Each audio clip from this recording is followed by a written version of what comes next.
Hello students, welcome to my channel Study with Amya. I'm a new YouTuber. I hope you like my video and please subscribe my channel. Let's move to the topic. आज का topic और आज के chapter का नाम है bricks beads and bones. क्या नाम है? Bricks beads and bones. ठीक है, एक्चुअली हम इस चैप्टर में कवर करेंगे आपके बहुत इंपॉर्टेंट पॉइंट्स जो आपके चैप्टर में दे रखे हैं, जिनमें से हमारा 1 मार्क क्वेश्चन और एमसीक्यूज बनते हैं और जो हमारे लिए नॉलेजेबल हैं। ओके, तो first one point is the Harappan seal is made up of a stone called steatite. जो हड़प्पन सील थी वो किसकी बनी हुई थी? एक उसकी बनी हुई थी स्टोन की, जिसका नाम था स्टेटाइट, जो देखने में कैसी लगती थी? ऐसी लगती थी।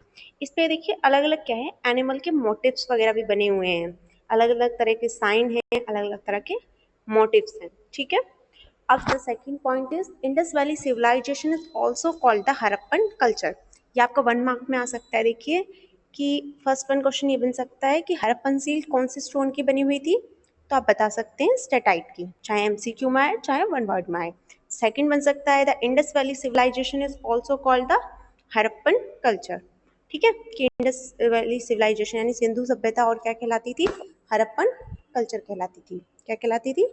हड़प्पन संस्कृति कहलाती थी। ठीक है, हमें जो आर्कियोलॉजिस्ट थे उनको क्या मिले थे? अलग अलग तरह के ऑब्जेक्ट्स मिले थे, जिससे उन्हें हेल्प हुई थी रिकंस्ट्रक्ट करने में, यानी एक तरीके से अंदाज़ा लगाने में और ये जानने में कि उस टाइम के लोगों की कैसी लाइफस्टाइल रही होगी, वो किन किन चीज़ों का यूज़ करते थे। तो ऐसी कौन कौन सी चीज़ें मिली थी हमें? सील्स मिली थी, स्टोन मिले थे, ब्लेड्स मिले थे, वेट्स मिले थे, बेग्ड ब्रिक्स मिली थी यानी पकी हुई ईंटें मिली थी। और ये मिली कौन से एरियाज में थी? लाइक अफगानिस्तान में मिली थी, जम्मू में मिली थी, बलूचिस्तान में मिली थी एंड गुजरात में मिली थी। Is that clear? The third point is archaeologists found that Harappan ate a wide range of plant and animal products. यानी आर्कियोलॉजिस्ट को ये पाया गया, वहाँ पर जो साक्ष्य मिले उनसे उन्होंने एक अंदाज़ा लगाया और ये पाया गया कि हड़प्पन जो थे, यानी जो हड़प्पन लोग थे या हड़प्पन सभ्यता के लोग थे, वो क्या करते थे? वाइड रेंज ऑफ प्लांट और एनिमल प्रोडक्ट्स को कंज्यूम करते थे, यानी उन्हें अपने प्रयोग में लेते थे, खाने पीने के प्रयोग में और अलग कामों के लिए यूज़ करते थे। ठीक है, जैसा कि वहाँ पर आर्कियोबोटेनिस्ट ने पता लगाया तो पता चला कि वहाँ पर क्या हुआ, अलग अलग तरह के अनाज पाए गए। कौन कौन से? जैसे गेहूँ पाया गया, जौ पाई गई, मसूर पाई गई, चना पाया गया और तिल पाए गए।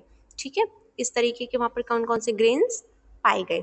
ये भी आपका 1 वर्ड में बन सकता है या एमसीक्यू में आ सकता है कि कौन कौन से ऐसे ग्रेन्स थे जो पाए गए, तो आप बता सकते हैं easily, wheat, barley, lentil, chickpea, sesame. Okay, और साथ में हमें वहाँ पर क्या पाया गया? मिलेट्स पाए गए, यानी बाजरा पाया गया। कहाँ पाया गया? गुजरात में। कहाँ पाया गया? गुजरात में। Okay, and now the third point is domestic animal bones are found at Harappan site. यानी हड़प्पन साइट पे कहाँ क्या मिली गई? डोमेस्टिक एनिमल्स यानी पालतू जानवरों की क्या मिली? हड्डियाँ मिली। ठीक है, कौन कौन से पालतू जानवर थे वो? शीप आपका आपका sheep, got, buffalo and pig.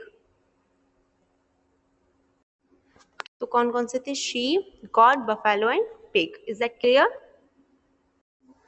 Now हमें ये तो पता चल गया कि वहाँ पर डोमेस्टिक एनिमल्स की, यानी जो डोमेस्टिक एनिमल्स थे, पालतू जानवर थे, उनकी हड्डियाँ पाई गई, शीप की, गॉट की, बफेलो की, पिग की। बट वहाँ पर हमें क्या मिली? बोन्स ऑफ वाइल्ड स्पैसीज भी मिली, यानी कुछ जंगली स्पैसीज की क्या मिली? बोन्स मिली। वो कौन कौन से थे? बोर, डियर एंड घड़ियाल। And the most important question, bones of fish and fowl are also found. यानी जो फिश थी, यानी मछलियाँ थी और पक्षी थे, उनकी भी हमें क्या मिली? हड्डियाँ मिली। Is that clear?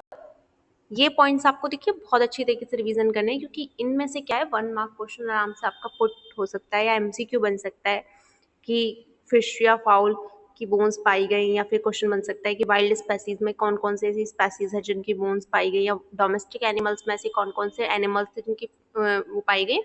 तो आप बहुत ही इजीली कर लेंगे। Is that clear?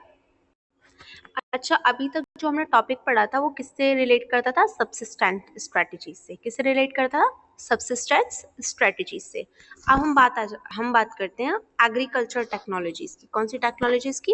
Agriculture technologies की। तो एग्रीकल्चर टेक्नोलॉजीज में वो लोग क्या करते थे कि ऑक्सिन को यूज करते थे प्लकिंग के लिए, यानी खेत की जो जुताई होती है उसके लिए किसको यूज करते थे? बैल का इस्तेमाल करते थे। अच्छा, ये हमें पता कैसे चला?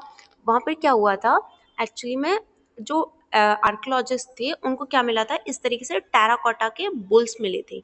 यानी इससे पता लगाया जा सकता है कि वहाँ के लोग जो थे वो बुल से परिचित थे। और वहाँ पर क्या मिला था, जैसे टेराकोटा। अच्छा, टेराकोटा क्या होता है? टेराकोटा एक तरह की क्या थी, सेंट थी। टेराकोटा क्या थी, एक तरह की सेंट थी जो किसके काम में आती है, स्कल्पचर्स बनाने के काम में आती है। तो ये जो सैंड थी, इससे क्या हुआ, हमें टेराकोटा के बुल मिले। अच्छा, टेराकोटा के मॉडल्स जो थे वो हमें कहाँ कहाँ मिले, प्लग्स के। ठीक है, ये terracotta models of ploughs have been found at sites in Cholistan and Banawali. कहाँ मिले? चोलिस्तान एंड बनावली। अच्छा, ये चोलिस्तान एंड बनावली है हरियाणा में। ये HARYANA, ठीक है, ये कहाँ पर है? हरियाणा में। Is that clear? And evidence of plugged field found at, यानी एविडेंस ऑफ क्या मिले, प्लग्ड फील्ड के, यानी जुते हुए खेतों के हमें एविडेंस कहाँ पर मिले? कालीबंगन में, जो कहाँ है? राजस्थान में। कहाँ है? राजस्थान में। ठीक है, is it clear? Now let's move to the second topic. अच्छा, खेत वगैरह के लिए जितना हमें मतलब अच्छी सॉइल वगैरह की ज़रूरत होती है, उतनी ही हमें एक और चीज़ की ज़रूरत होती है, दैट इज़ वाटर। वाटर एक बेसिक नीड है उसके लिए, फार्मिंग के लिए। तो जब आर्कियोलॉजिस्ट ने पता लगाया तो दे फाउंड दैट कि वहाँ पर क्या था, काफ़ी जगह, काफ़ी जो हड़प्पन साइट थी वो सेमी एरिड एरियाज में थी, जहाँ पर वाटर की ज़रूरत होती है, किसके लिए? इरिगेशन के लिए। तो कैसे एरियाज में थी? ज़्यादातर जो साइट थी हड़प्पन साइट्स वो सेमी एरिड एरियाज में थी। ठीक है, SEMIARID, ठीक है, सेमी एरिड एरियाज में थी। तो वहाँ पर क्या थी, पानी के लिए हमें ज़रूरत थी, यानी पानी की क्या थी, वहाँ पर नेसेसिटी थी कि पानी हम लोगों को चाहिए था फार्मिंग करने के लिए, इरिगेशन करने के लिए। ठीक है, तो ट्रेसेस ऑफ कैनाल्स, यानी नहर के साक्ष्य पाए गए, यानी ऐसा पाया गया कि वहाँ पर पहले कैनाल्स थी। तो वो कहाँ पाए गए? शौर्तुगाई में। कहाँ पाए गए? शौर्तुगाई में। शौर्तुगाई कहाँ है?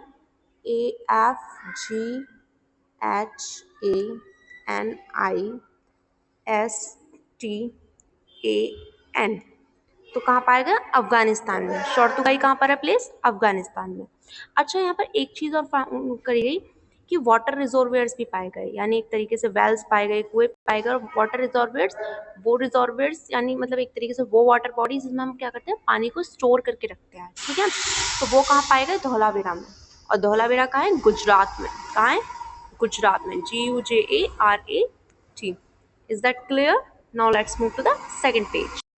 अब हम बात करते हैं हड़प्पन के बहुत पॉपुलर और बहुत ही एक तरीके से एडवांस्ड उसके अर्बन सेंटर की, जो था मोहनजोदारो। क्या था?